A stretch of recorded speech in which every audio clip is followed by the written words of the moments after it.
మిత్రులారా, గత 79-80 సంవత్సరాలుగా పాక్ ఇనప బూట్ల కింద నలుగుతున్నటువంటి పాక్ ఆక్రమిత జమ్మూ కాశ్మీర్ విముక్తమయ్యేటటువంటి సమయం వచ్చిందా? ఎందుకంటే పాక్ ఆక్రమిత జమ్మూ కాశ్మీర్లో వినిపించేటటువంటి తిరుగుబాటు స్వరాలు ఇంతకుముందు ప్రపంచానికి తెలిసేవి కావు. మొట్టమొదటిసారి ప్రపంచానికి పాక్ ఆక్రమిత జమ్మూ కాశ్మీర్లోని పరిస్థితుల గురించి, అక్కడి ప్రజానీకం మీద పాకిస్తాన్ చేస్తున్నటువంటి అత్యాచారాల గురించి తెలుస్తోంది. అమెరికాలోని వివిధ పట్టణాల్లో ఉంటున్నటువంటి పాక్ ఆక్రమిత జమ్మూ కాశ్మీర్ మూలానికి చెందినటువంటి ప్రజలు ఊరేగింపులు తీశారు, ప్రొటెస్ట్ ప్రోగ్రాంలు నిర్వహించారు, తమ గోడుని అమెరికన్ ప్రజలకు వినిపించారు. అంతర్జాతీయ వేదిక మీద పాక్ ఆక్రమిత జమ్మూ కాశ్మీర్ గురించి ప్రచారం చేశారు. దాని తర్వాత యూకేలో, యునైటెడ్ కింగ్డమ్లో చాలా పెద్ద ఎత్తున పాక్ ఆక్రమిత జమ్మూ కాశ్మీర్కి చెందినటువంటి ప్రజలు ఉన్నారు.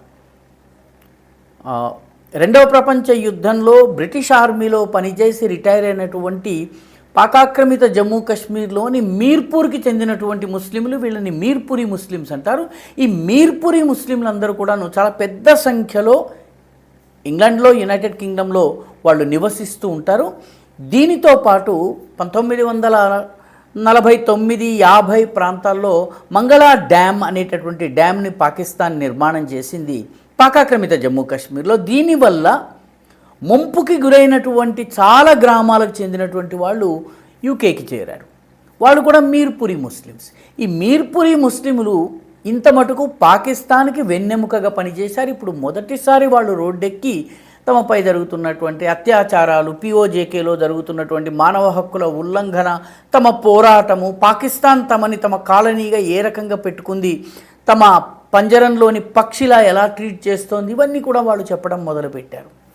స్విట్జర్లాండ్లో కూడాను పిఓజేకే మూలానికి చెందిన వాళ్ళు రోడ్డెక్కారు. జూరిక్లో, జెనీవాలో, రకరకాల పట్టణాల్లో వాళ్ళు తిరుగుబాటు స్వరాన్ని వినిపిస్తున్నారు. ఇప్పుడు నార్వేలో ఉన్నటువంటి పిఓజేకే మూలానికి చెందిన సముదాయం కూడా రోడ్డెక్కారు. దీనితో ప్రపంచానికి పిఓజేకేలో ఏం జరుగుతోందన్నటువంటి విషయం తెలుస్తోంది.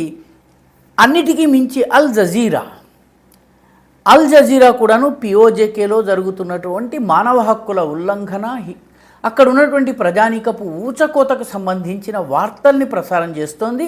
పాకిస్తాన్ అల్ జజీరాని పూర్తిగా నిషేధించింది. పాకిస్తాన్లోనైతే నిషేధించింది, కానీ ప్రపంచం మొత్తానికి, ముఖ్యంగా ఇస్లామిక్ ప్రపంచానికి అల్ జజీరా ఒక ప్రధానమైనటువంటి వార్తా ప్రసార మాధ్యమం కాబట్టి ప్రపంచం మొత్తానికి పిఓజేకేలో ఏం జరుగుతుందో తెలుస్తోంది. పిఓజేకేలో ఉన్నటువంటి ప్రజలు joint Awami action committee JAAC నాయకత్వంలో జూన్, జూలై నుంచి చాలా పెద్ద ఎత్తున సిరీస్ ఆఫ్ ప్రొటెస్ట్ ప్రోగ్రామ్స్ నిర్వహిస్తున్నారు. ఒక కార్యక్రమం తర్వాత మరొక కార్యక్రమం. ముందు ఇది రావలకోట్లో ప్రారంభమైంది. రావలకోట్ నుంచి మిగతా ప్రాంతాలకి, మీర్పూర్, కోట్లీ, ఈ రకమైనటువంటి అన్ని పట్టణాలకి, అదేవిధంగా సరిహద్దు ప్రాంతాల్లో ఉన్నటువంటి భీంబర్ గలీ, ఇటువంటి ప్రాంతాల్లో కూడాను పెద్ద ఎత్తున ప్రొటెస్టులు ప్రారంభమయ్యాయి. ముజఫరాబాద్లో పాకిస్తాన్ కంట్రోల్ కొంత ఉన్నప్పటికీ చుట్టుపక్కల ప్రాంతాలన్నింటిలో కూడాను JAAC చాలా పెద్ద ఎత్తున ప్రొటెస్ట్ ప్రోగ్రామ్స్ నిర్వహిస్తోంది. వీళ్ళు నిజానికి పాకిస్తాన్ గత సంవత్సరం అక్టోబర్ 2025లో ఇలాంటి తిరుగుబాటే జరిగినప్పుడు JAACతో ఒక ఒప్పందం చేసుకుంది. ఈ ఒప్పందంలో భాగంగా విద్యుత్ టారిఫ్ల పైన, ఎందుకంటే విద్యుత్ ఉత్పాదన జరిగేది పాక్ ఆక్రమిత జమ్మూ కాశ్మీర్లో, కానీ అక్కడి ప్రజలకి ఎలాంటి రాయితీ లేదు కాబట్టి రాయితీలు ఇస్తామని చెప్పింది.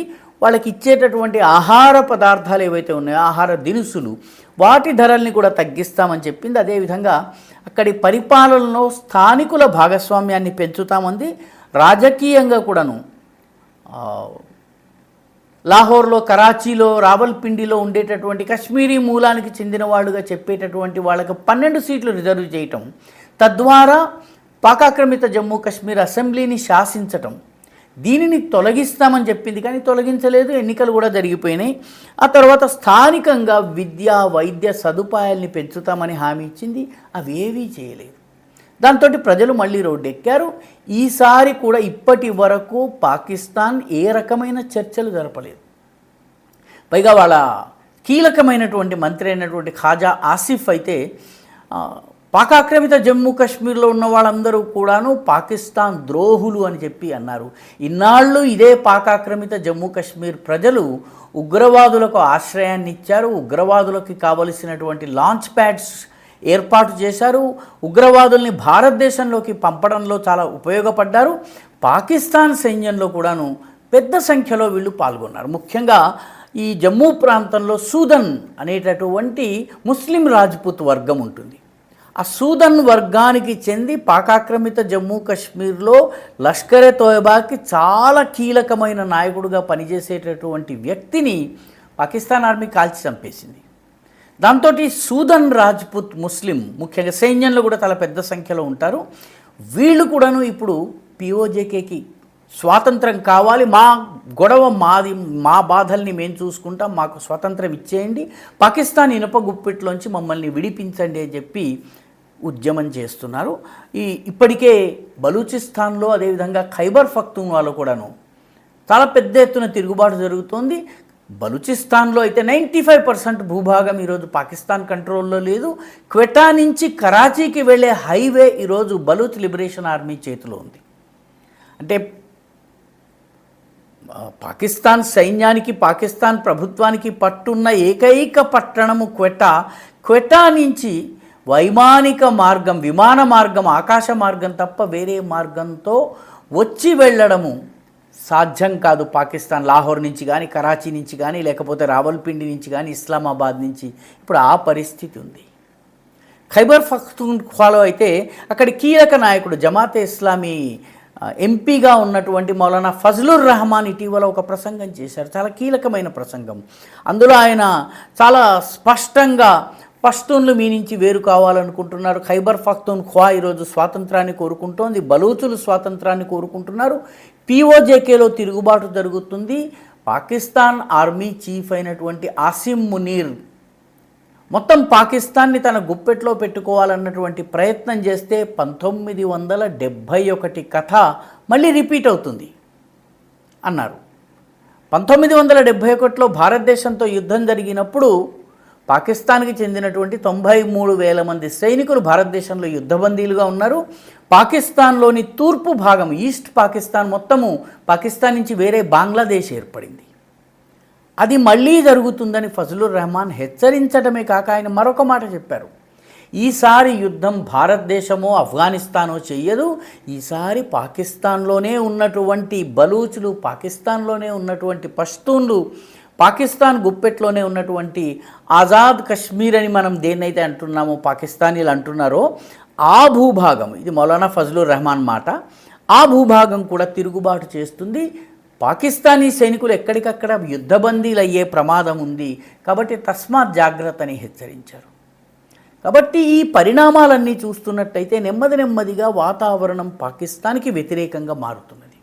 పిఓజేకేకి సంబంధించి ఇప్పటికే 70 మంది బ్రిటిష్ ఎంపీలు అక్కడి అత్యాచారాలకు విరుద్ధంగా గళం విప్పారు. పాకిస్తాన్ ప్రభుత్వం చర్యలు తీసుకోవాలి, అక్కడి ప్రజలతో మాట్లాడాలని చెప్పన్నారు.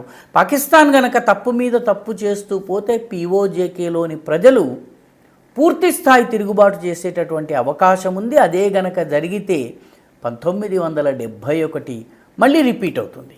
పిఓజేకే భారత్లో కలుస్తుందా లేదా అన్నది ఇప్పుడు ప్రశ్న కాదు, కానీ అక్కడి ప్రజలు ఈరోజు పాకిస్తాన్ని ద్వేషిస్తున్నట్టుగా ఇంకెవరిని ద్వేషించటం లేదు. ఇది వాస్తవం. ఈ వీడియో మీకు నచ్చినట్టయితే లైక్ చేయండి, షేర్ చేయండి, ఈ ఛానల్కి సబ్స్క్రైబ్ చేయండి, మీ అభిప్రాయాన్ని కమెంట్ల రూపంలో తప్పనిసరిగా పంపించండి.